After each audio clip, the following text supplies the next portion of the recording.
Si vous avez vu les épisodes précédents, je viens ajouter un autre point ici aux publicités TV.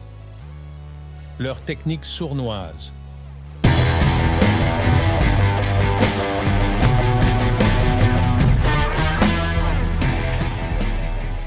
Dans les années 80 et 90, le spot publicitaire était travaillé.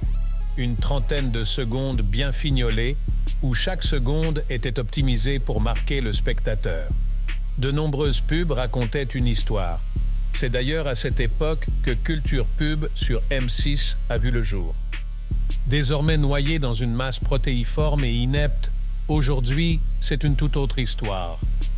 D'abord, avec la fragmentation des écrans et les audiences éclatées, on est passé à des formats hybrides, courts, très courts, longs, mi-longs, et même des formats sponsorisés par les chaînes elles-mêmes. On a tout, du microspot de 5 secondes jusqu'au mini-film d'1 minute. Coucou le gouvernement! Ces évolutions de format répondent bien sûr aux nouvelles stratégies des annonceurs qui doivent jongler entre notre capacité d'attention digne d'un poisson rouge et la saturation totale des messages publicitaires. Et pour nous garder éveillés, ils tentent tout. Des spots accélérés pour que ça rentre dans le temps imparti, jusqu'au pub à rallonge impassable sur les vidéos des plateformes. Ensuite, parlons de l'agenda des programmes. Les chaînes privilégient les séries aux films et pour cause, une série permet de caser des coupures pub plus longues tout en conservant l'attention du téléspectateur. Et ne nous y trompons pas, ces coupures sont de plus en plus fréquentes. C'est un véritable marathon publicitaire, où la série ou le film devient un simple décor, une toile de fond à la vitrine des annonceurs. Alors là, préparez-vous à une petite montée de tension. Vous vous souvenez, il y a 20 ans, quand un film du dimanche soir était sacré, à peine coupé par une page de publicité, on n'est plus du tout dans cette ambiance-là. Aujourd'hui, les coupures publicitaires dans les programmes en prime time se sont multipliées comme des petits pains. Pourquoi ? Parce que les téléspectateurs ne disent rien. Pour maximiser leur chiffre d'affaires, les chaînes découpent leurs programmes comme un puzzle, multipliant les interruptions au point où on se demande parfois si on regarde un film entre deux pubs ou l'inverse. Et le pire, c'est que ce n'est pas près de s'arrêter.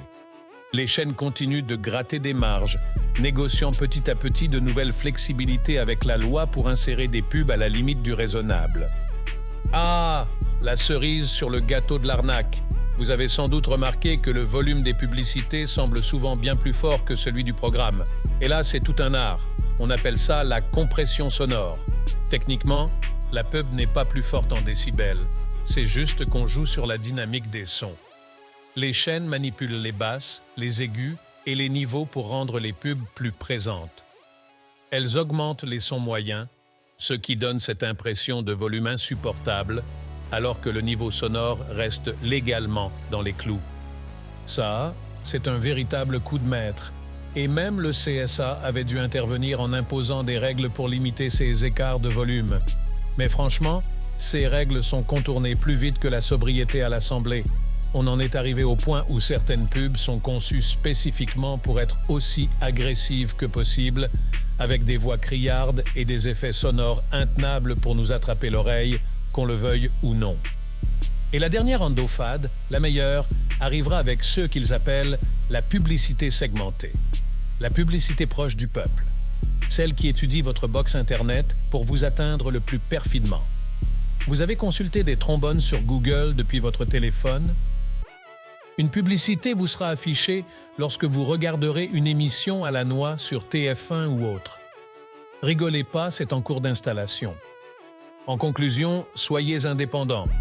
Soyez curieux dans ce que vous regardez et surtout recentrez-vous sur vos goûts et votre envie d'apprendre.